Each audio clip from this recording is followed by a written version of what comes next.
Hello students, मैं दीपक मान आप सभी लोगों का स्वागत करता हूं हमारी फोटोन फाउंडेशन क्लासेस में। आज हम लोग डील करेंगे नेक्स्ट एटॉमिक प्रॉपर्टी जिसका नाम है भी आयनाइजेशन पोटेंशियल और आयनाइजेशन एनर्जी और आयनाइजेशन एंथैल्पी आप कह सकते हो। तो स्टार्ट करते हैं। देखो आयनाइजेशन पोटेंशियल की डेफिनेशन समझने से पहले मैं आपको थोड़ा सा आइडिया देता हूँ क्या होता है।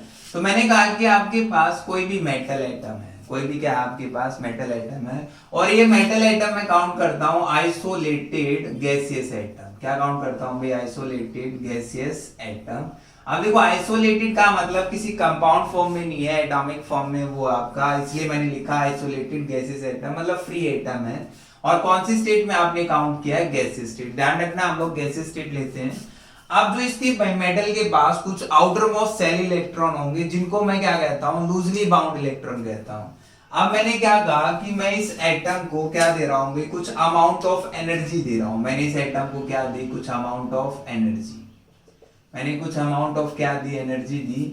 अब जैसे ही मैंने इसको कुछ amount of energy the, atom ने अमाउंट ऑफ एनर्जी को क्या किया? अब्सॉर्ब किया। मेटल एटम जो भी आपका था उसने क्या किया? अमाउंट ऑफ एनर्जी को अब्सॉर्ब किया। और जैसे ही वो अमाउंट ऑफ एनर्जी को अब्सॉर्ब करता है, इसके पास कुछ लूजली बाउंड इलेक्ट्रॉन थे जो कि आउटर मोस्ट सेल में लाई करते हैं। तो लूजली बाउंड इलेक्ट्रॉन को क्या कर देगा भाई? निकाल देगा।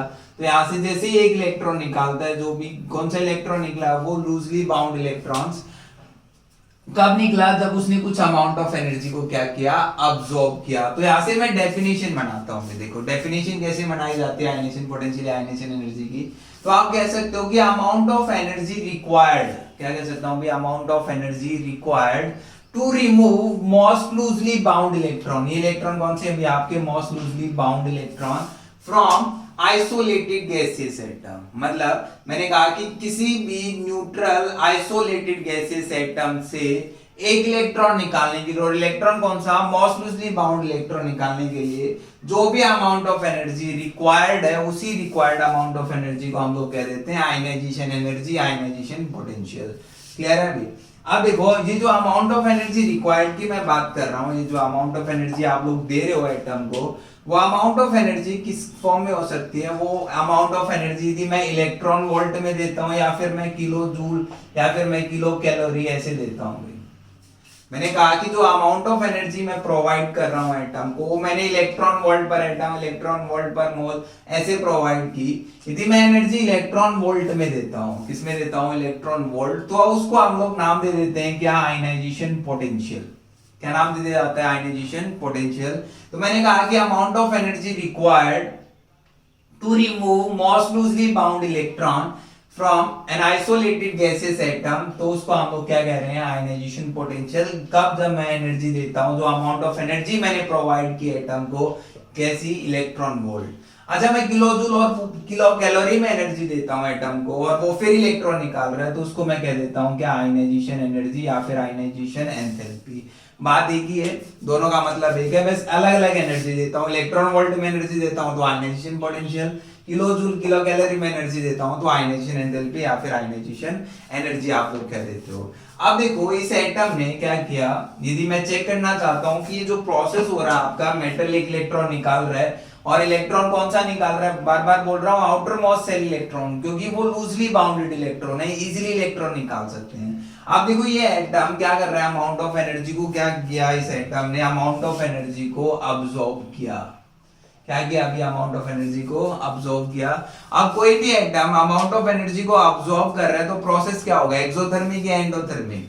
देखो कोई भी एटम या मॉलिक्यूल एनर्जी को अब्सॉर्ब कर रहा है, तो एनर्जी अब्सॉर्ब होती है तो प्रोसेस क्या होता है आपका? एंडोथर्मिक। तो यहां से मैं कह सकता हूं कि जो भी आपकी ये प्रोसेस होगा आयनाइजेशन एंथैल्पी का, इलेक्ट्रॉन निकालने का, वो कैसा प्रोसेस होगा? एंडोथर्मिक। मतलब पहले हीट लेगा, मतलब एनर्जी अब्सॉर्ब करता है, फिर उसके बाद इलेक्ट्रॉन निकालता है, तो इसलिए मैं इसको कह सकता हूं एंडोथर्मिक रिएक्शन। कैसी रिएक्शन कह सकता हूं? एंडोथर्मिक प्रोसेस कह सकते हो, नॉट रिएक्शन। तो ये कौन सा प्रोसेस है भाई? एंडोथर्मिक। देखो एंडो मतलब क्या होता है? इनसाइड। एंडो का मतलब क्या होता है भाई? इनसाइड। और थर्मिक का मतलब क्या होता है? हीट। तो हीट अंदर क्या हो गई? अब्सॉर्ब हो गई, और अब्सॉर्ब करने के बाद मेटल ने मोस्ट लूजली बाउंड इलेक्ट्रॉन को निकाल दिया, और कौन सी स्टेट में? आइसोलेटेड गैसियस स्टेट में। अब देखो जो भी मेटल आपके पास है, मैं कहता हूं वो सॉलिड स्टेट में है। अज्यूम करो कैसी स्टेट में? सॉलिड स्टेट में। अब इस सॉलिड स्टेट से मैं डायरेक्ट इलेक्ट्रॉन नहीं निकाल सकता और उसको मैं आयनाइजेशन पोटेंशियल नहीं कहूंगा। तो पहले क्या करते हैं कि जो भी आपके पास मेटल सॉलिड स्टेट में और सॉलिड स्टेट को आप गैसेस स्टेट में कन्वर्ट करते हो। मेटल को सॉलिड स्टेट से किस में कन्वर्ट करता हूं, गैसेस स्टेट में। और सॉलिड स्टेट को गैसेस स्टेट में कन्वर्ट करने के लिए आपको क्या चाहिए भी, कुछ ना कुछ एनर्जी चाहिए। तो उसको हम लोग कह देते हैं सब्लिमेशन। क्या कहते जाता है अभी, सब्लिमेशन या सब्लिमेशन एनर्जी आप लोग कह देते हो। कि सॉलिड जो मेटल सॉलिड स्टेट में था उसको किस में बदल दिया अभी, गैसेस स्टेट। और गैसेस स्टेट से फिर मैं मोस्ट लूजली बाउंड इलेक्ट्रॉन को निकाल रहा हूं और जिसको मैं कहता हूं आयनाइजेशन एंथैल्पी। एक दोबारा से डिफाइन करते हैं। देखो मैंने कहा कि amount of energy required to remove most loosely bound electron किसी भी from isolated gases atom known as ionisation enthalpy ionisation potential. यदि आपको डेफिनेशन आती है तो आप जितने भी कॉन्सेप्ट आगे आपको सब आएगा। कैसे, देखो एक कॉन्सेप्ट आता है कि क्या सर एक इलेक्ट्रॉन निकाल के छोड़ देगा या आगे भी इलेक्ट्रॉन निकल सकते हैं। तो चेक करते हैं। तो मैंने कहा कि मेटल एटम अपने पास है, कोई भी मेटल मैंने लिया, उसने एक इलेक्ट्रॉन निकाला, M पॉजिटिव हो गया, राइट। फिर उसके बाद वो दूसरा इलेक्ट्रॉन निकाल रहा है, उसने एक इलेक्ट्रॉन निकाल दिया यहाँ से, फिर वो दूसरा इलेक्ट्रॉन निकाल रहा है, फिर क्या हो गया M2 पॉजिटिव हो गया, फिर वो एक इलेक्ट्रॉन निकाल रहा है, सर तो क्या हो जाएगा M3 पॉजिटिव हो जाएगा। अब देखो ये जो प्रोसेस है, इलेक्ट्रॉन पहले एक इलेक्ट्रॉन निकला या ऐसे ही नहीं आपने सीधे 2 इलेक्ट्रॉन या 3 इलेक्ट्रॉन निकाल दिए और M3 पॉजिटिव बना दिया, तो ये आपका गलत स्टेप है भाई। तो क्या होता है कि मेटल एटम पहले क्या करता है, एक एक इलेक्ट्रॉन निकालता है। यदि इलेक्ट्रॉन 1 बाय 1 निकल रहे हैं, यदि इलेक्ट्रॉन क्या हो रहे हैं 1 बाय 1, पहले एक इलेक्ट्रॉन निकला, फिर सेकंड, फिर थर्ड, ऐसे 1 बाय 1 करके इलेक्ट्रॉन निकल रहा है, तो उसको हम लोग कह देते हैं क्या, सक्सेसिव। क्या टर्म यूज करते हैं उसके लिए हम लोग, सक्सेसिव। और इलेक्ट्रॉन निकालने के प्रोसेस को हम लोग कह देते हैं आयनाइजेशन पोटेंशियल या फिर आयनाइजेशन एनर्जी। तो यहाँ पे हम लोग कह सकते हैं इस प्रोसेस को जो 1 बाय 1 इलेक्ट्रॉन निकल रहे हैं, तो सक्सेसिव आयनाइजेशन एंथैल्पी। अब देखो सक्सेसिव का मतलब मैंने बताया कि इलेक्ट्रॉन रिमूव 1 बाय 1, यानी एक एक करके आप इलेक्ट्रॉन निकालोगे। ऐसा नहीं है कि आप एकदम तीनों चारों इलेक्ट्रॉन निकाल दोगे। तो इलेक्ट्रॉन रिमूव बाय 1 तो उसी को हम लोग कह देते हैं सक्सेसिव आयनाइजेशन एंथैल्पी। क्या नाम देते जाता है अभी, सक्सेसिव आयनाइजेशन एंथैल्पी। अब देखो यहां से लेके यहां तक फर्स्ट स्टेप है, फिर सेकंड स्टेप है, फिर थर्ड स्टेप है। तो इसके लिए जो एनर्जी चाहिए कि वो क्या होगी, आयनाइजेशन एंथैल्पी 1, मतलब फर्स्ट आयनाइजेशन एंथैल्पी। इसको क्या नाम देता हूं भाई, फर्स्ट आयनाइजेशन एंथैल्पी।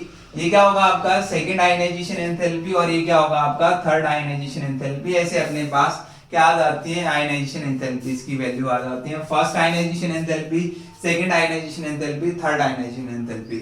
अच्छा देखो क्वेश्चन आता है कि ऑर्डर क्या होगा आयनाइजेशन एंथैल्पी का। जैसे मैं 1 बाय 1 इलेक्ट्रॉन निकाल रहा हूं, तो क्या होगा, IE1 greater than IE2 greater than IE3 हो सकता है क्या, या फिर मैं बात करता हूं IE1 IE2 IE3 हो जाए, सो ऑन ऐसे चलता रहता है। या फिर IE1 equal to IE2 equal to IE3 हो जाए। या आप ऐसे ऑप्शन बना के दे सकते हो। और ऑर्डर पूछता है कि आयनाइजेशन एंथैल्पी का ऑर्डर क्या होगा, मतलब ज्यादा अमाउंट ऑफ एनर्जी किस में रिक्वायर्ड होगी, फर्स्ट स्टेप में, सेकंड स्टेप में या थर्ड स्टेप में।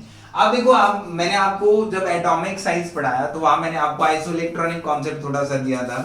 अब देखो मेटल जैसे ही इलेक्ट्रॉन निकलता है तो पॉजिटिव चार्ज आता है, तो इसका मतलब number of electrons metal atom के पास कम हो गए।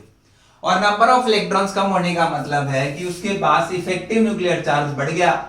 क्या बढ़ गया अभी, इफेक्टिव न्यूक्लियर चार्ज, मतलब न्यूक्लियस से आउटर मोस्ट इलेक्ट्रॉन खींचने की पावर बढ़ गई, अट्रैक्शन फोर्स बढ़ गया।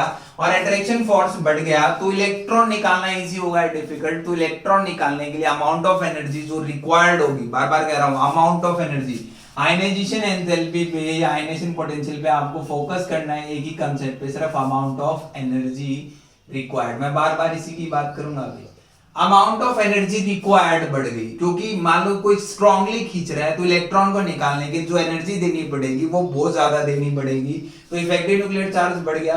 और एक पॉजिटिव से दूसरे पॉजिटिव पे जा रहा हूं, मतलब एक और इलेक्ट्रॉन निकाल दिया, तो नंबर ऑफ इलेक्ट्रॉन और कम हो गए, तो अट्रैक्शन फोर्स और ज्यादा बढ़ गया। तो यहां से आप देखो कि जैसे जैसे मैं इलेक्ट्रॉन निकालता जा रहा हूं तो इफेक्टिव न्यूक्लियर चार्ज की वैल्यू बढ़ती जा रही है। और इफेक्टिव न्यूक्लियर चार्ज की वैल्यू बढ़ती जा रही है तो इलेक्ट्रॉन निकालने के लिए अमाउंट ऑफ एनर्जी और ज्यादा बढ़ती जाएगी। और अमाउंट ऑफ एनर्जी बढ़ती जा रही है तो यहां से मैं कह सकता हूं कि जो आपका ऑर्डर आएगा कि आप 1 बाय 1 इलेक्ट्रॉन निकालते जाओगे, तो आयनेशन एंथैल्पी की वैल्यू भी क्या होती जाएगी, बढ़ती जाएगी। ये वो नहीं हो सकता, ये नहीं हो सकता, तो यहाँ से आप कह सकते हो ये कॉन्सेप्ट आपका ऑलवेज विदाउट एनी एक्सेप्शन। कहीं आप इसको एक्सेप्शन कंसीडर कर लोगे I3 I2 I1, तो आपका क्या होगा कि I1 कम होगा, फिर I2 ज्यादा, फिर I3, ऐसे चलता रहेगा। क्लियर है अभी आयनेशन एंथैल्पी कॉन्सेप्ट। आप देखो उसके बाद यदि मैं फैक्टर्स की बात करता हूं, किसकी बात करते हैं हम लोग, फैक्टर। तो यहाँ पे अभी हम लोग पढ़ते हैं फैक्टर अफेक्टिंग आयनाइजेशन एंथैल्पी या आयनाइजेशन पोटेंशियल। आयनाइजेशन पोटेंशियल किन किन फैक्टर पे डिपेंड करता है, चेक करते हैं। देखो फैक्टर अफेक्टिंग आयनाइजेशन पोटेंशियल, तो फैक्टर्स, तो फर्स्ट फैक्टर मैं लेता हूं एटॉमिक साइज से पहले मैं बात करता हूं effective nuclear charge. First factor हम लोग क्या लेते हैं, इफेक्टिव न्यूक्लियर चार्ज। तो फर्स्ट फैक्टर मैंने लिया effective nuclear charge, effective nuclear charge. अब चेक करते हैं कि इफेक्टिव न्यूक्लियर चार्ज बढ़ेगा तो आयनेशन एंथैल्पी बढ़ेगी या घटेगी। हालांकि अभी मैं बता चुका हूं, फिर भी एक बार दोबारा चेक करते हैं। देखो इफेक्टिव न्यूक्लियर चार्ज मैंने बढ़ाया था कि न्यूक्लियस से outer most electron attraction force को क्या कहता हूं भी, इफेक्टिव न्यूक्लियर चार्ज। और इसी इलेक्ट्रॉन को मैं निकालना चाहता हूं। मैंने कहा कि न्यूक्लियस से आउटर मोस्ट इलेक्ट्रॉन जो भी अट्रैक्शन फोर्स है, उसी अट्रैक्शन फोर्स को आप लोग नाम देते हो इफेक्टिव न्यूक्लियर चार्ज, और ये आउटर मोस्ट इलेक्ट्रॉन आप निकालना चाहते हो। अब देखो जितना कम अट्रैक्शन फोर्स होगा, जितना कम क्या होगा अट्रैक्शन फोर्स होगा, तो इस इलेक्ट्रॉन को निकालने के लिए एनर्जी कम से कम देनी पड़ेगी, राइट। और जितना ज्यादा अट्रैक्शन फोर्स बढ़ गया तो इलेक्ट्रॉन निकालने के लिए अमाउंट ऑफ एनर्जी क्या होगी, बढ़ेगी। और अमाउंट ऑफ एनर्जी क्या, आयनाइजेशन एंथैल्पी। मैंने कहा कि amount of energy required, amount of energy required, इस चीज पे फोकस करना है। तो यहां से इलेक्ट्रॉन निकालने के लिए एनर्जी क्या लगेगी, ज्यादा लगेगी। कब, जब अट्रैक्शन फोर्स क्या होगा, ज्यादा होगा। तो यहां से मैं कह सकता हूं कि जो आपका ऑर्डर आता है ionisation enthalpy, ionisation enthalpy directly relate करता है इफेक्टिव न्यूक्लियर चार्ज के साथ। इसके साथ डायरेक्टली रिलेट करता है इफेक्टिव न्यूक्लियर चार्ज। क्यों, क्योंकि attraction force between nucleus and outer most electron जितना ज्यादा होगा तो इलेक्ट्रॉन को निकालने के लिए अमाउंट ऑफ एनर्जी रिक्वायर्ड उतनी ज्यादा होगी, इसलिए आप लोग उसको कह सकते हैं। नेक्स्ट फैक्टर मैं लेता हूं स्क्रीनिंग इफेक्ट भी। नेक्स्ट फैक्टर हम लोग क्या लेते हैं, सेकंड क्या आता है आपका, स्क्रीनिंग इफेक्ट। और इसी को आप लोग क्या कह देते थे भाई, सील्डिंग इफेक्ट। स्क्रीनिंग और क्या कह सकता हूं, सील्डिंग इफेक्ट। अब देखो स्क्रीनिंग इफेक्ट क्या आता है कि जो इनर इलेक्ट्रॉन, आपने पढ़ा कि न्यूक्लियस आउटर मोस्ट इलेक्ट्रॉन और इनर इलेक्ट्रॉन्स हैं, जितने ज्यादा इनर इलेक्ट्रॉन्स होंगे तो इनर इलेक्ट्रॉन आउटर इलेक्ट्रॉन को उतना ज्यादा रिपेल करेगा, और distance between nucleus and outer most electron बढ़ जाएगी। और डिस्टेंस बढ़ गई तो अट्रैक्शन फोर्स कम हो जाएगा, और अट्रैक्शन फोर्स कम हो गया तो इसका मतलब क्या होगा भाई, इलेक्ट्रॉन निकालने के लिए अमाउंट ऑफ एनर्जी क्या लगेगी, कम से कम लगेगी। और जबकि मैंने कहा कि आयनाइजेशन एंथैल्पी का मतलब अमाउंट ऑफ एनर्जी रिक्वायर्ड, जितनी ज्यादा एनर्जी लगेगी आयनाइजेशन एंथैल्पी उतनी ज्यादा होगी। तो यहाँ इलेक्ट्रॉन निकालने के लिए एनर्जी क्या लग रही है, कम से कम लग रही है, तो आयनाइजेशन एंथैल्पी की वैल्यू क्या होगी, कम होगी। तो यहाँ से आप कह सकते हो कि आयनाइजेशन एंथैल्पी या ionisation potential inversely relate with screening effect. किसके इनवर्सली रिलेट करता है अभी, स्क्रीनिंग इफेक्ट। अब देखो दोनों, यदि आप एटॉमिक साइज आपने अच्छे से पढ़ा है तो atomic size inversely proportional to effective nuclear charge और directly relate with screening effect. यदि मैं इसी को एटॉमिक साइज के साथ जोड़ना चाहता हूं, थर्ड फैक्टर यदि मैं लूं, थर्ड फैक्टर यदि मैं लेता हूं क्या, एटॉमिक साइज, क्या लेते हैं भी, एटॉमिक साइज या एटॉमिक रेडियस। तो एटॉमिक रेडियस इनवर्सली रिलेट करता है इफेक्टिव न्यूक्लियर के साथ, तो ionisation enthalpy inversely relate with atomic size. किसके साथ इनवर्सली रिलेट करता है एटॉमिक साइज। उसके बाद नेक्स्ट फैक्टर हम लोग लेते हैं, अच्छा मान लो अपने पास half filled and full filled orbitals आ जाए, क्या आ जाए, half filled and full filled. और half filled and full filled orbitals क्या होते हैं, मोर स्टेबल या लेस स्टेबल, मैंने आपको पढ़ाया था। Half filled and full filled orbitals क्या होते हैं आपकी, मोर स्टेबल होते हैं as compare to normal orbitals. जितने भी आपके पास half filled and full filled. तो मैं नेक्स्ट फैक्टर लेता हूं आपका फोर्थ फैक्टर, यदि मैं हाफ फील्ड और फुल्ली फील्ड ऑर्बिटल्स की बात करता हूं, हाफ फील्ड और फुल फील्ड। और आपको ये भी पता है कि half filled and fully field क्या होते हैं, मोर स्टेबल। क्या होते हैं भी, मोर स्टेबल। और मोर स्टेबल क्यों होते हैं, due to high exchange energy. इनकी एक्सचेंज एनर्जी क्या होती है, ज्यादा होती है, बार बार पढ़ा रहा हूं। और क्या होते हैं, हाईली सिमेट्रिकल होते हैं। क्या होते हैं, highly symmetrical. High exchange energy होते हैं और क्या होते हैं, हाईली सिमेट्रिकल होते हैं, इसलिए क्या होते हैं, मोर स्टेबल।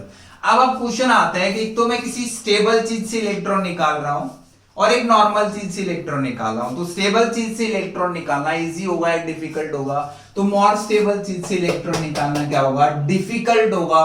और डिफिकल्ट है तो इलेक्ट्रॉन निकालने के लिए जो अमाउंट ऑफ एनर्जी रिक्वायर्ड है, बार बार फोकस कर रहा हूं, अमाउंट ऑफ एनर्जी रिक्वायर्ड है, तो अमाउंट ऑफ एनर्जी ज्यादा लगेगी या कम, तो आंसर आएगा ज्यादा, क्योंकि स्टेबल से इलेक्ट्रॉन निकाल रहा हूं। तो मैं कह सकता हूं कि आयनाइजेशन एनर्जी डायरेक्टली रिलेट करता है हाफ फील्ड और फुल्ली फील्ड ऑर्बिटल्स। कोई भी एलिमेंट या atom half filled full field orbitals रखता है तो उसकी आयनाइजेशन एंथैल्पी क्या होगी, ज्यादा होगी as compare to normal atomic orbitals. उसके बाद नेक्स्ट फैक्टर हम लोग लेते हैं, नेक्स्ट फैक्टर अपना आता है पेनिट्रेशन इफेक्ट।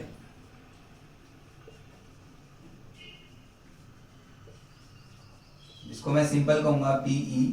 इसकी बात करते हैं भी पेनिट्रेशन इफेक्ट। अब देखो पेनिट्रेशन इफेक्ट की हम लोग बात करते हैं तो पेनिट्रेशन का मतलब क्या होता है, मतलब किसी भी ऑर्बिटल का या सब सेल का न्यूक्लियस के पास रहने की टेंडेंसी, मतलब tendency to closeness to the nucleus, उसको क्या कह देते हैं हम लोग, पेनिट्रेशन इफेक्ट। अब देखो एस ऑर्बिटल सबसे ज्यादा नजदीक होता है न्यूक्लियस के, फिर पी, फिर डी, फिर क्या होता है एफ। यदि मैं पेनिट्रेशन की बात करता हूं तो न्यूक्लियस के सबसे क्लोज ऑर्बिटल क्या होता है, सबसेल क्या होता है एस, फिर क्या होता है पी, फिर क्या होता है डी, फिर क्या होता है एफ। और क्लोजनेस टू द न्यूक्लियस को हम लोग क्या कह देते हैं, पेनिट्रेशन इफेक्ट कह देते हैं। अब देखो जो जितना न्यूक्लियस के पास होगा, मैंने कहा कि एस न्यूक्लियस के पास है, तो न्यूक्लियस के पास है तो इनके बीच में डिस्टेंस क्या होगी। यदि मैं यहां से इलेक्ट्रॉन बात करता हूं, ये इलेक्ट्रॉन आपका आउटर मोस्ट सेल है और न्यूक्लियस के बिल्कुल पास है, तो अट्रैक्शन फोर्स क्या मिलेगा, ज्यादा मिलेगा या कम। तो ऑब्वियसली बात है जब न्यूक्लियस के पास है तो न्यूक्लियस ज्यादा खींचेगा, तो इफेक्टिव न्यूक्लियर चार्ज की वैल्यू ज्यादा होगी और अट्रैक्शन फोर्स ज्यादा है, तो इलेक्ट्रॉन निकालने के लिए अमाउंट ऑफ एनर्जी क्या लगेगी, ज्यादा। और अमाउंट ऑफ एनर्जी ज्यादा तो ऑब्वियसली बात है आयनाइजेशन एंथैल्पी की वैल्यू भी क्या होगी, ज्यादा। तो पेनिट्रेशन इफेक्ट का यदि मैं ऑर्डर लिखता हूं तो एस, पी, डी और फिर क्या आएगा एफ।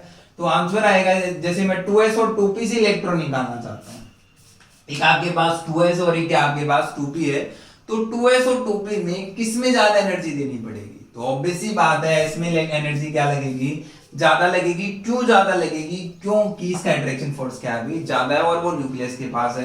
अच्छा मैं इलेक्ट्रॉन निकाल लूं 3s और 3p, तो किस में ज्यादा लगेगी, 3s में ज्यादा लगेगी। क्यों, क्योंकि वो न्यूक्लियस के पास है। उसके बाद हम लोग देखो एग्जांपल लेते हैं, आई थिंक आपको सारे फैक्टर क्लियर हो गए होंगे।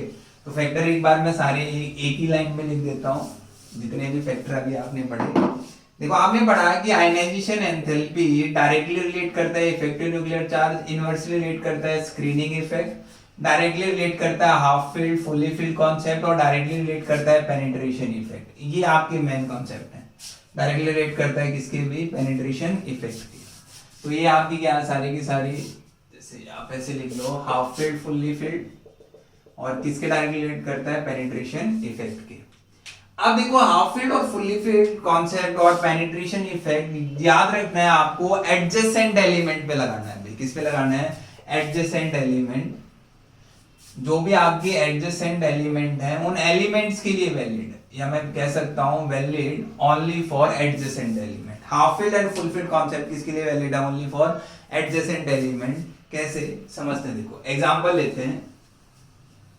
अच्छा एग्जांपल लेने से पहले मैं आपको एक चीज बता देता हूं कि जब भी आप ग्रेडेशन की बात करते हो, लेफ्ट टू राइट में मूव करता हूं या फिर टॉप टू बॉटम मूव करता हूं, तो क्या होता है, तो ग्रेडेशन आप लोग पढ़ते हैं। यदि मैं पीरियड में मूव करूं, किसमें मूव करता हूं भी, move in the period, period मतलब left to right in the periodic table. यदि मैं लेफ्ट टू राइट मूव करता हूं, कैसे मूव करता हूं कि लेफ्ट टू राइट, और आपको ये भी पता है कि कभी भी आप लेफ्ट टू राइट मूव करते थे तो इफेक्टिव न्यूक्लियर चार्ज बढ़ता था। इसलिए मैंने कहा effective nuclear charge most important concept है भाई। जब भी आप लेफ्ट टू राइट मूव कर रहे हो तो इफेक्टिव न्यूक्लियर चार्ज क्या हो रहा है, बढ़ रहा है। और इफेक्टिव न्यूक्लियर चार्ज बढ़ने से क्या क्या क्या कम हो जाता है अभी आपका एटॉमिक साइज। तो आप सिंपल लिख सकते हो साइज क्या हो गया, कम हो गया। और साइज कम हो जाता है तो जैसे मैं सिंपल लिखता हूं तो आयनाइजेशन एनर्जी की वैल्यू क्या हो जाएगी, ज्यादा हो जाएंगी as we move left right in the period. अच्छा मैं ग्रुप की बात करता हूँ, किसकी बात करते हैं हम लोग, ग्रुप। यदि मैं ग्रुप में चलता हूँ, ग्रुप का मतलब टॉप टू बॉटम आप बात कर रहे हो। यदि आप टॉप टू बॉटम जाते हो, मैंने कहा कि मैं कैसे जाता हूँ, टॉप टू बॉटम, ऊपर से हम लोग नीचे जा रहे हैं। और ऊपर से नीचे जाते हैं तो आपने बढ़ा कि नंबर ऑफ सेल्स बढ़ जाती हैं, और नंबर ऑफ सेल्स बढ़ने से डिस्टेंस बढ़ जाती है न्यूक्लियस से आउटर मोस्ट इलेक्ट्रॉन की, तो अट्रैक्शन फोर्स क्या हो जाता है, कम हो जाता है। इफेक्टिव न्यूक्लियर चार्ज क्या हो गया, कम हो गया। और इफेक्टिव न्यूक्लियर चार्ज कम हो गया तो साइज क्या हो गया एटम का, ज्यादा हो गया, और आयनेशन एंथैल्पी की वैल्यू क्या होगी, कम होगी। आयनेशन एंथैल्पी की वैल्यू क्या होगी, कम होगी। ये आपने पढ़ा भी। अभी देखो मैं एग्जांपल लेता हूं जो हम लोग डील करेंगे। यदि मैं पीरियड का एग्जांपल दूं और ग्रुप का एग्जांपल दूं, दोनों एग्जांपल हम लोग डील करेंगे। तो सबसे पहले मैं पीरियड को उठा रहा हूं, मैं सेकंड पीरियड में मूव कर रहा हूं। तो सेकंड पीरियड जैसे आप लोग बात करते हो लिथियम, लिथियम के बाद क्या आता है बेरिलियम, फिर क्या आता है बोरॉन, फिर क्या आता है कार्बन, नाइट्रोजन, ऑक्सीजन, फ्लोरीन, और फिर क्या आएगा नियॉन। ये ऐसे आप लोग लेफ्ट राइट मूव कर रहे हो, ये आपका लेफ्ट है और ये क्या आपका राइट इन द पीरियड। और मैं चेक करना चाहता हूँ आयनेशन एंथैल्पी का ऑर्डर। क्या चेक करना चाहता हूँ, आयनेशन एंथैल्पी का ऑर्डर। तो ऑर्डर रेंज करते हैं। देखो अच्छा, इसका एटॉमिक नंबर यदि आप बात करते हो, एटॉमिक नंबर 3, 4, 5, 6, 7, 8, 9 और 10। आप इलेक्ट्रॉनिक कॉन्फ़िगरेशन लिखो, आप सबकी इलेक्ट्रॉनिक कॉन्फ़िगरेशन लिखते हो। यदि मैं इलेक्ट्रॉनिक कॉन्फ़िगरेशन की बात करता हूँ तो इलेक्ट्रॉनिक कॉन्फ़िगरेशन क्या आएगा, 1s2 2s1, यहाँ क्या हो जाएगा 2s2। मैं आउटर लिख रहा हूँ, मतलब जो आपका 2s2, यहाँ क्या आ जाएगा 2s2 2p1, यहाँ क्या हो जाएगा 2p2, यहाँ क्या हो जाएगा 2p3, यहाँ क्या हो जाएगा 2p4, यहाँ क्या हो जाएगा 2p5, यहाँ क्या हो जाएगा 2p6। आगे आपको पता होना चाहिए 1s2 2s2 as it is चल रहा है, 1s2 2s2 1s2 2s2 1s2 2s2, यहाँ क्या आएगा 1s2 2s2, और ये आपका 1s2, फिर ये 1s2, ऐसे चलता रहता है। ये आपकी इलेक्ट्रॉनिक कॉन्फ़िगरेशन आ गई। अब देखो मैंने अभी आपको पढ़ाया कि as we move left to right, यदि मैं लेफ्ट टू राइट जाता हूं, मैं ऐसे मूव कर रहा हूं left to right, effective nuclear charge बढ़ा तो आयनाइजेशन एंथैल्पी की वैल्यू बढ़नी चाहिए। तो अमाउंट ऑफ एनर्जी जो रिक्वायर्ड है किसी भी एटम से इलेक्ट्रॉन निकालने के लिए वो क्या होगी, ज्यादा होगी। तो ऑर्डर क्या आएगा आयनाइजेशन एंथैल्पी का ऑर्डर, तो आपको जो ट्रेंड मिलना चाहिए फर्स्ट आयनाइजेशन एंथैल्पी का ऑर्डर, जो मैं फर्स्ट इलेक्ट्रॉन निकाल रहा हूं, तो फर्स्ट आयनाइजेशन एंथैल्पी का ऑर्डर क्या आना चाहिए नियॉन, फिर क्या आना चाहिए फ्लोरीन, फिर क्या आना चाहिए ऑक्सीजन, फिर नाइट्रोजन, फिर क्या आएगा कार्बन, फिर क्या आएगा बोरॉन, फिर बेरिलियम, और फिर क्या आना चाहिए लिथियम। क्योंकि as we move left right effective nuclear charge increases, but ऐसा ऑर्डर हम लोगों को नहीं मिलता। रीजन क्या होता है कि देखो मैंने बताया कि half filled full filled concept और penetration effect, half filled full filled more stable होते हैं, और वो एडजेसेंट एलिमेंट के लिए मैंने बताया आपको अप्लाई करना है। अब देखो कार्बन के ठीक नेक्स्ट क्या है नाइट्रोजन, ये दोनों एक दूसरे के क्या भी एडजेसेंट है। बोरॉन कार्बन एक दूसरे के क्या है एडजेसेंट है। यदि मैं बात करूं बोरॉन और नाइट्रोजन एक दूसरे के एडजेसेंट होंगे क्या, नहीं। एडजेसेंट मतलब पास पास के एलिमेंट की आप बात कर रहे हो। अब देखो यहाँ से नाइट्रोजन और ऑक्सीजन क्या एक दूसरे के एडजेसेंट एलिमेंट है। कैसे एलिमेंट है भाई, एडजेसेंट एलिमेंट। अब देखो एडजेसेंट एलिमेंट में या तो आपके पास 2p3 आ रहा है भाई 2p3, और यहाँ क्या आ रहा है 2p4, और p के पास 3 ऑर्बिटल्स हैं। जैसे आपने कहा p सब सेल के पास 3 ऑर्बिटल, और तीनों में एक एक इलेक्ट्रॉन्स हैं, और तीनों में एक एक इलेक्ट्रॉन्स है, तो कैसा हुआ हाफ फील्ड। तो ये आपका कैसा है हाफ फील्ड, और ये कैसा आपका नॉर्मल। और हाफ फील्ड ऑर्बिटल से इलेक्ट्रॉन निकालने के लिए एनर्जी क्या लगेगी, ज्यादा। तो इसका मतलब एक प्रॉब्लम तो मुझे देखने को मिली, जो कॉन्सेप्ट आपका है यहाँ पे हाफ फील्ड कॉन्सेप्ट, किसमें नाइट्रोजन और ऑक्सीजन में। तो एक तो प्रॉब्लम मुझे यहाँ मिली हुई नाइट्रोजन और ऑक्सीजन में। अच्छा सेकंड कॉन्सेप्ट मैं अप्लाई करता हूँ पेनिट्रेशन इफेक्ट का। देखो यहाँ भी मैं इलेक्ट्रॉन पी से निकाल रहा हूँ, यहाँ भी पी से, यहाँ से पी से, पी से, पी से, पी से, सब में 2p है, 2p से इलेक्ट्रॉन निकाल रहा हूँ, 2p से अब यहाँ पे किससे इलेक्ट्रॉन निकाल रहा हूँ 2s से इलेक्ट्रॉन निकाल रहा हूँ।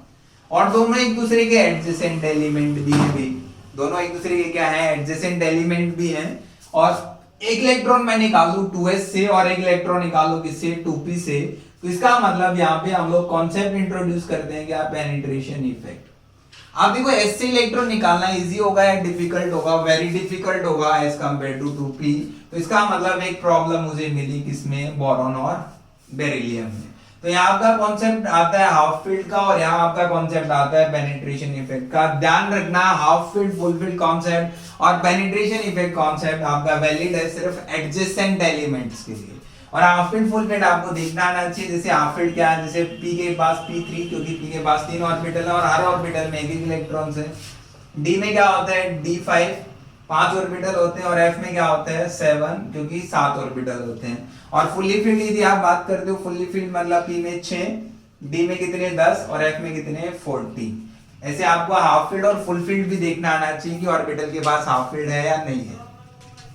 तो एक्चुअल ऑर्डर क्या है आपका, तो एक्चुअल ऑर्डर आपको देखने को मिला इधर। तो एक्चुअल ऑर्डर क्या आता है बोलो, सबसे पहले क्या आएगा नियॉन, फिर आया फ्लोरीन। अब देखो ऑक्सीजन और नाइट्रोजन में पहले क्या आएगा नाइट्रोजन, क्यों, क्योंकि नाइट्रोजन क्या आपका हाफ फील्ड ऑर्बिटल है, तो यहाँ पे आया नाइट्रोजन। फिर क्या आया ऑक्सीजन, फिर उसके बाद मैं बात करता हूँ कार्बन, फिर क्या आया बेरिलियम, और बोरॉन में कौन आएगा बेरिलियम, और फिर क्या आता है बोरॉन, और फिर सबसे लास्ट में क्या आएगा आपका लिथियम आएगा भी। उसके बाद हम लोग बात करते हैं नेक्स्ट, यदि इसी क्वेश्चन को मैं चेंज कर दूं और पूछूं कि सेकंड आयनाइजेशन एंथैल्पी का ऑर्डर क्या होगा। ये फर्स्ट सेकंड पीरियड है, मैं सारे क्वेश्चन एक साथ लेके चल रहा हूं कि सेकंड आयनाइजेशन एंथैल्पी का ऑर्डर वो पूछ रहा है IE2, IE1 नहीं पूछ रहा, IE2 सेकंड आयनाइजेशन एंथैल्पी की वजह से पूछ रहा है। तो क्या करें सेकंड आयनाइजेशन एंथैल्पी में, तो आप सेकंड आयनाइजेशन एंथैल्पी निकालो। सेकंड मतलब कि आपने एक एक इलेक्ट्रॉन तो पहले निकाल दिया, जैसे आपने क्या किया कि यहाँ पे लिथियम क्या हो गया, लिथियम पॉजिटिव हो गया, बेरिलियम पॉजिटिव हो गया, बोरॉन पॉजिटिव हो गया, कार्बन पॉजिटिव हो गया, नाइट्रोजन पॉजिटिव हो गया, ऑक्सीजन पॉजिटिव हो गया, फ्लोरीन पॉजिटिव हो गया। नियॉन हम लोग नहीं उठा रहे हैं क्योंकि फुली फील्ड मोर स्टेबल है। अब देखो इनकी इलेक्ट्रॉनिक कॉन्फ़िगरेशन लिखता हूं, एक इलेक्ट्रॉन गया तो कितने बचे 1s2, यहाँ पे कितना बचा 1s2 2s1, यहाँ पे क्या आया 1s2 2s2, क्योंकि एक एक इलेक्ट्रॉन निकल रहा है तो उसको हम लोग काउंट नहीं करेंगे। 1s2 2s2 2p1, यहाँ पे बात करो 1s2 2s2 2p2, यहाँ पे बात करता हूँ तो 1s2 2s2 2p क्या आएगा 3, और यहाँ पे बात करता हूँ तो 1s2 2s2 2p4। ऐसे आपके पास वैल्यू है। अब देखो आप left to right same trend है, लेफ्ट टू राइट आप जाते हो, आयनाइजेशन एंथैल्पी 2 का ऑर्डर मैं अरेंज करता हूँ IE2 का, तो ऑर्डर क्या आना चाहिए positive O plus N plus, फिर क्या आएगा C प्लस, फिर क्या आना चाहिए बोरॉन प्लस, फिर बेरिलियम प्लस, और फिर क्या आना चाहिए लिथियम प्लस। ऐसे ऑर्डर आपको मिलना चाहिए, बट ऐसा ऑर्डर नहीं आता। Reason being half filled full filled और पेनिट्रेशन इफेक्ट आपको चेक करना है। तो half filled full filled check करो, एडजेसेंट एलिमेंट चेक करो। देखो नाइट्रोजन ऑक्सीजन में तो ऑक्सीजन ऑलरेडी पहले है। अब ऑक्सीजन और फ्लोरीन को मैं चेक करता हूं, देखो P3 है और P4 है, तो यहाँ पे कौन सा कॉन्सेप्ट आ गया हाफ फील्ड। तो इसका मतलब फ्लोरीन और ऑक्सीजन में कुछ ना कुछ गड़बड़ आएगी, हाफ फील्ड कॉन्सेप्ट इंट्रोड्यूस हो रहा है। उसके बाद चेक करो, देखो यहाँ ये दोनों एडजेसेंट एलिमेंट है, यहाँ तो मैं इलेक्ट्रॉन निकाल रहा हूँ 2sc, यहाँ इलेक्ट्रॉन निकाल रहा हूँ 2pc, और यहाँ पे इफेक्ट आएगा कौन सा पेनिट्रेशन इफेक्ट। तो बोरॉन और कार्बन के बीच में क्या लाई कर रहा है अभी आपका पेनिट्रेशन इफेक्ट। तो बोरॉन पहले आना चाहिए और यहाँ पे क्या पहले आना चाहिए ऑक्सीजन पहले आना चाहिए, तो आपका राइट ऑर्डर आएगा। तो राइट ऑर्डर क्या आया बोलो, तो सबसे पहले आया ऑक्सीजन प्लस, फिर क्या आया फ्लोरीन प्लस, फिर क्या आता है नाइट्रोजन प्लस, और कार्बन और बोरॉन में क्या आएगा पहले बोरॉन प्लस, फिर कार्बन प्लस, और फिर क्या आया बेरिलियम प्लस, और फिर क्या आता है लिथियम प्लस। ऐसे आप क्या कर सकते हो, अच्छा देखो बेरिलियम और लिथियम में एक तो इलेक्ट्रॉन निकाल रहा हूँ 1s से और एक इलेक्ट्रॉन निकाल रहा हूँ 2s से, तो 1s की वैल्यू ज्यादा होगी तो लिथियम प्लस, और फिर क्या आएगा आपका बेरिलियम प्लस। ऐसे आप ऑर्डर अरेंज कर सकते हो IE3 का, IE4 का, IE5 का, कुछ भी। अब देखो इनके नीचे एलिमेंट जो भी पेनिट्रेशन इफेक्ट ओरिएंटेड जितने भी क्वेश्चन है मैं सब बता देता हूँ, हाफ फील्ड ओरिएंटेड जितने भी क्वेश्चन है मैं सब बता देता हूँ। जो नीचे एलिमेंट्स, नीचे इनके नीचे क्या क्या एलिमेंट लाई करते हैं, देखो बेरिलियम के नीचे क्या लाई करता है अभी बेरिलियम, फिर क्या आता है मैग्नीशियम, फिर क्या आता है कैल्शियम, और इधर मैं बात करता हूं बोरॉन, एल्यूमिनियम, और क्या होता है गैलियम। अब मैं टॉप टू बॉटम की बात कर रहा हूं in the period, in the group, sorry मैं ऊपर से नीचे ग्रुप में मूव कर रहा हूं। अभी तक मैं किस में मूव कर रहा था, पीरियड में मूव कर रहा था, मैं किसकी बात कर रहा हूं ग्रुप की बात कर रहा हूं। तो कार्बन के बाद क्या आएगा सिलिकॉन, सिलिकॉन के बाद जैसे क्या होता है carbon, silicon, germanium, nitrogen, phosphorus, क्या आता है आर्सेनिक, फिर यहाँ पे क्या आएगा ऑक्सीजन, सल्फर, सेलेनियम, यहाँ से क्या आएगा क्लोरीन, फ्लोरीन, क्लोरीन, और फिर क्या आएगा ब्रोमीन। ऐसे हम लोग ग्रुप में बात कर रहे हैं। और नीचे इनके element boron, aluminium, gallium, indium, और क्या आएगा थैलियम, कार्बन, सिलिकॉन, जर्मेनियम, फिर क्या आएगा टिन, और फिर क्या आएगा lead, nitrogen, phosphorus, arsenic, antimony, और फिर क्या आएगा bismuth, oxygen, sulphur, selenium, tellurium, और फिर क्या आएगा पोलिनियम। उसका अभी हम लोग चेक नहीं कर रहे। अब देखो इन दोनों कॉन्सेप्ट में यहाँ पे आप बात करते हो बोरॉन, मैग्नीशियम, अभी आपने पढ़ा कि इसकी इलेक्ट्रॉनिक कॉन्फ़िगरेशन आपने देखी फर्स्ट में, तो बेरिलियम की फर्स्ट आयनेशन एंथैल्पी बोरॉन से ज्यादा होती है, सही है भी। मैग्नीशियम की फर्स्ट आयनेशन एंथैल्पी एल्यूमिनियम से ज्यादा होगी, सेम रीजन, इनका रीजन। कैल्शियम की आयनेशन एंथैल्पी गैलियम से ज्यादा होगी, रीजन क्या आएगा, ड्यू टू जो फर्स्ट आयनेशन एंथैल्पी का ऑर्डर ये आता है, रीजन क्या आएगा, पेनिट्रेशन इफेक्ट। रीजन क्या आएगा अभी आपका, पेनिट्रेशन इफेक्ट। उसके बाद इधर मैं बात करता हूं नाइट्रोजन और ऑक्सीजन। यहाँ पे आपने कॉन्सेप्ट पढ़ा हाफ फील्ड का, कौन सा कॉन्सेप्ट आता है अभी, हाफ फील्ड। तो नाइट्रोजन की ज्यादा मिलेगी ऑक्सीजन से, फास्फोरस की ज्यादा मिलेगी सल्फर से, आर्सेनिक की ज्यादा मिलेगी सेलेनियम से, बट टेलिरियम और पोलेनियम की ज्यादा मिलेगी एंटीमनी और बिस्मिथ से। ये इंपॉर्टेंट है, ये आपको ध्यान रखना है अभी, क्योंकि नीचे साइज फैक्टर ज्यादा डोमिनेट कर जाता है as compare to half filled concept. अब देखो नीचे मैं जैसे जैसे मूव करता जा रहा हूं, नंबर ऑफ सेल्स बहुत ज्यादा होगी और distance between nucleus and outer most electron बहुत ज्यादा हो गया, और डिस्टेंस ज्यादा हो गया तो इलेक्ट्रॉन निकालने के लिए जो अमाउंट ऑफ एनर्जी चाहिए वो बहुत कम चाहिए। इसलिए हम लोग कहते हो कि टेलिरियम और पोलेनियम की जो वैल्यू है आयनेशन एंथैल्पी की वो ज्यादा होती है किससे, एंटीमनी और बिस्मिथ, क्योंकि लेफ्ट और राइट तो आपके सेम सेल होते हैं। इफेक्टिव न्यूक्लियर चार्ज की वैल्यू क्या मिलेगी, ज्यादा मिलेगी। उसके बाद जैसे अभी हम लोग बात करते हैं किसकी भी, एप्लीकेशन की, लाइक आयनेशन एंथैल्पी की एप्लीकेशन क्या क्या है, तो एप्लीकेशन पे हम लोग आते हैं भी, application of ionisation enthalpy. Application पढ़ते हैं भी, देखो एप्लीकेशन में बात करता हूं metallic character, non metallic character आप लोग डील करते थे। मेटालिक करेक्टर, एक टर्म आती है मेटालिक करेक्टर, तो फर्स्ट एप्लीकेशन हम लोग देखते हैं मेटालिक करेक्टर, और एक आप पढ़ते थे नॉन मेटालिक करेक्टर। मेटालिक और दूसरा क्या आता था अभी, नॉन मेटालिक। अब देखो मेटालिक, मेटल क्या होते हैं, वो है मतलब जिनकी टेंडेंसी होती है लूज करने की इलेक्ट्रॉन, मतलब टेंडेंसी टू लूज इलेक्ट्रॉन, तो वो क्या होते हैं आपकी मेटल, और टेंडेंसी टू गेन इलेक्ट्रॉन उनको क्या कहता हूं, नॉन मेटल। तो यहाँ पे मेटल क्या होती है, जिनकी टेंडेंसी हो टू लूज इलेक्ट्रॉन, मतलब इलेक्ट्रॉन को लूज करने की टेंडेंसी हो, उनको मैं क्या कहता हूं, मेटल।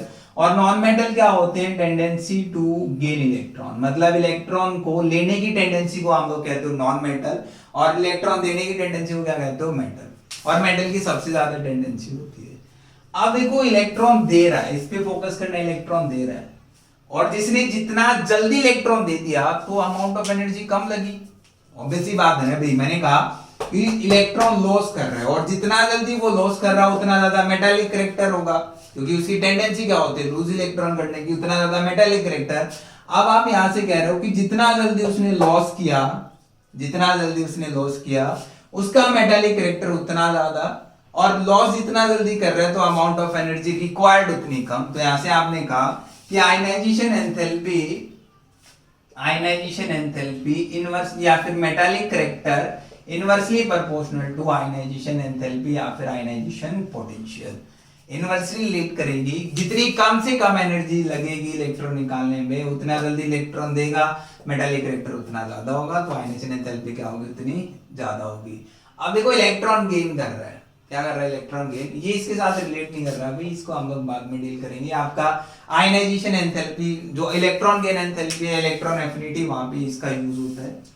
उसके बाद नेक्स्ट फैक्टर हम लोग देखते हैं भी, नेक्स्ट फैक्टर क्या आपका, रिड्यूसिंग करेक्टर।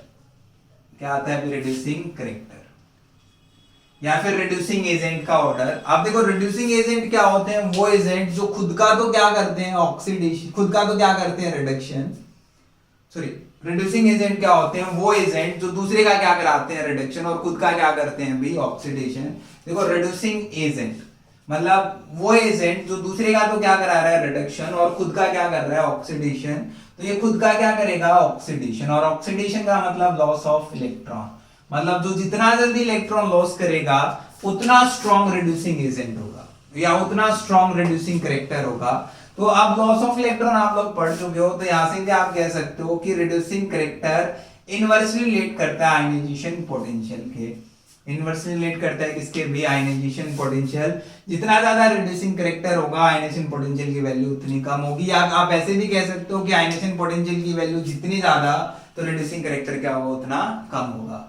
नेक्स्ट फैक्टर हम लोग चेक करते हैं इसी में, stability of oxidation state with the help of ionisation potential आप इजीली बता सकते हो ऑक्सीडेशन स्टेट की स्टेबिलिटी। जैसे नेक्स्ट फैक्टर है थर्ड क्या अपने पास, स्टेबिलिटी ऑफ ऑक्सीडेशन स्टेट। अब देखो ऑक्सीडेशन स्टेट की स्टेबिलिटी कैसे बताते हैं। मैंने कहा कि दो आयनाइजेशन एंथैल्पी जैसे IE1 और IE2 का यदि आयनाइजेशन एंथैल्पी की वैल्यू आपको दे रखी है, इन दो आयनाइजेशन एंथैल्पी का मैं डिफरेंस लेता हूं। लाइक मैंने कहा कि IE2 और IE1 का मैंने क्या ले लिया, डिफरेंस ले लिया, जैसे डेल्टा IE आप ऐसे समझ लो। मैं दो आयनाइजेशन एंथैल्पी का डिफरेंस लेता हूं और वो डिफरेंस आपका greater than equal to 16 electron volt आता है।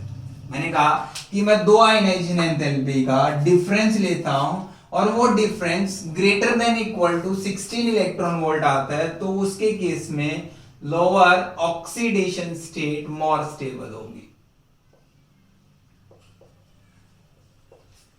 क्या कहा अभी, जो डिफरेंस है दो आयनाइजेशन एंथैल्पी का वो greater than equal to 16 electron volt आता है, तो लोअर ऑक्सीडेशन स्टेट क्या होगी, मोर स्टेबल होगी। जैसे फॉर एग्जांपल आपने कहा कि सोडियम आपके पास है, क्या अभी सोडियम, और सोडियम से इलेक्ट्रॉन निकाल रहा हूं तो Na positive, second Na positive से इलेक्ट्रॉन निकाल रहा हूं तो Na2 पॉजिटिव, तो ये आपका IE1 और ये क्या आपका IE2। और जब मैं इन दोनों का डिफरेंस लेता हूं तो मैं कहता हूं 42.4 इलेक्ट्रॉन वोल्ट क्या अप्रोक्स इसकी वैल्यू आती है डिफरेंस की। आप देखो ग्रेटर देन 16 इलेक्ट्रॉन वोल्ट है, तो इसका मतलब Na पॉजिटिव आपका क्या होगा, मोर स्टेबल होगा as compare to Na2 positive. आप इसको ऐसे भी एक्सप्लेन कर सकते हो। देखो सोडियम यदि इलेक्ट्रॉनिक कॉन्फ़िगरेशन बात करता हूं तो 1s2 2s2 2p6 3s1, outer most में सिर्फ एक इलेक्ट्रॉन है, यदि वो इलेक्ट्रॉन निकल जाता है तो इसके पास क्या आ जाती है, स्टेबल इलेक्ट्रॉनिक कॉन्फ़िगरेशन, मतलब फुल्ली फिल्ड ऑर्बिटल्स आ जाता है। क्या आ जाता है, 2p फुल्ली फिल्ड। और इलेक्ट्रॉन निकालने के लिए अमाउंट ऑफ एनर्जी क्या लगेगी, बहुत ज्यादा लगेगी, तो इलेक्ट्रॉन निकालना डिफिकल्ट हो जाएगा। इसलिए आप उसकी +1 ऑक्सीडेशन स्टेट क्या होती है, ज्यादा स्टेबल होती है एज कंपेयर टू +2। उसके बाद मैं कहता हूं कि जो डिफरेंस है आयनाइजेशन एंथैल्पी का, सेम डिफरेंस यदि मैं बात करता हूं तो ये डिफरेंस है, यदि आपका difference less than equal to 11 electron volt आता है। अभी तक मैंने कहा कि difference greater than equal to 16 electron volt आता था, तो आपने कहा लोअर ऑक्सीडेशन स्टेट स्टेबल है। अब ये आपका डिफरेंस आयनाइजेशन एंथैल्पी का difference less than equal to 11 electron volt आता है, तो हायर ऑक्सीडेशन स्टेट क्या होती है आपकी, more stable. Higher oxidation state क्या देखने को मिलेगी आपको, मोर स्टेबल। मतलब डिफरेंस है आयनाइजेशन एंथैल्पी का less than equal to electron volt है, लेस देन 11 इलेक्ट्रॉन वोल्ट है, तो आपकी हायर ऑक्सीडेशन स्टेट क्या होगी, मोर स्टेबल। जैसे फॉर एग्जांपल आपके पास है मैग्नीशियम, किसमें जाता है अभी Mg पॉजिटिव, फिर Mg पॉजिटिव किसमें कन्वर्ट हो जाता है, Mg2 पॉजिटिव। इनका मैं डिफरेंस लेता हूं तो 7.9 इलेक्ट्रॉन वोल्ट है, 7.6 इलेक्ट्रॉन वोल्ट के आसपास आता है, तो ये IE1 और ये क्या होगा IE2। तो यहां बात कर रहे हो कि आयनाइजेशन एंथैल्पी का जो भी डिफरेंस है वो लेस देन 11 इलेक्ट्रॉन वोल्ट है, तो इसलिए मैं कह सकता हूं कि Mg2 पॉजिटिव ज्यादा स्टेबल होगा किससे, Mg पॉजिटिव से। Mg2 पॉजिटिव किससे ज्यादा स्टेबल होगा, Mg पॉजिटिव से। आप इसको इलेक्ट्रॉनिक कॉन्फ़िगरेशन बेसिस पे भी समझा सकते हो। Mg की आप बात करो तो 1s2 2s2 2p6 3s2। जैसे ही मैं दो इलेक्ट्रॉन निकालता हूं तो दो इलेक्ट्रॉन निकालने के बाद स्टेबल कॉन्फ़िगरेशन आ रही है, तो इसका मतलब ये आपका स्टेबल है, Mg3 पॉजिटिव में नहीं कन्वर्ट होगा अभी। ये आपने क्या पढ़ा, अभी उनकी एप्लीकेशन पार्ट आप लोग डील करते हो। अब देखो जैसे मैं इसको सारी चीजों को समराइज करता हूं तो आपने क्या क्या पढ़ा, तो ये आपका टोटल आयनाइजेशन एंथैल्पी कंप्लीट हो गया। तो सबसे पहले आप आयनाइजेशन एंथैल्पी को डिफाइन करते हो, तो आपने कहा कि मेटल से एक इलेक्ट्रॉन निकालने के लिए जो अमाउंट ऑफ एनर्जी चाहिए उसको आपने नाम दिया आयनाइजेशन एंथैल्पी। फिर उसके बाद आपने फैक्टर पढ़े, पहले आपने डिफाइन किया, डिफाइन करने के बाद हम लोग उसके फैक्टर पढ़े कि किन किन फैक्टर्स पे वो डिपेंड करती है। तो अब आपने फैक्टर पढ़े आयनाइजेशन एंथैल्पी जो डिपेंड करती है इफेक्टिव न्यूक्लियर चार्ज पे, स्क्रीनिंग इफेक्ट पे, half filled full field orbital पे, पेनिट्रेशन। वहां पे आपको एक चीज ध्यान रखनी है कि half filled full filled concept और पेनिट्रेशन इफेक्ट एडजेसेंट एलिमेंट पे वैलिड है, वो आपको ध्यान रखना है। उसके बाद आपने लास्ट क्या पढ़ा, उसका एप्लीकेशन, और एप्लीकेशन में आपने पढ़ा कि मेटालिक करैक्टर और आयनाइजेशन एंथैल्पी को रिलेट करते हैं। तो आयनेशन एंथैल्पी और मेटालिक कैरेक्टर एक दूसरे के इनवर्स रिलेट करते हैं। मेटालिक कैरेक्टर क्या होगा, बढ़ेगा कब, जब आयनेशन एंथैल्पी की वैल्यू कम होगी। ऐसे आपने पढ़ा रिड्यूसिंग कैरेक्टर, और रिड्यूसिंग कैरेक्टर की वैल्यू क्या होगी, बढ़ेगी जब आपकी क्या होगा भी आयनेशन एंथैल्पी की वैल्यू कम होगी। Thank you students.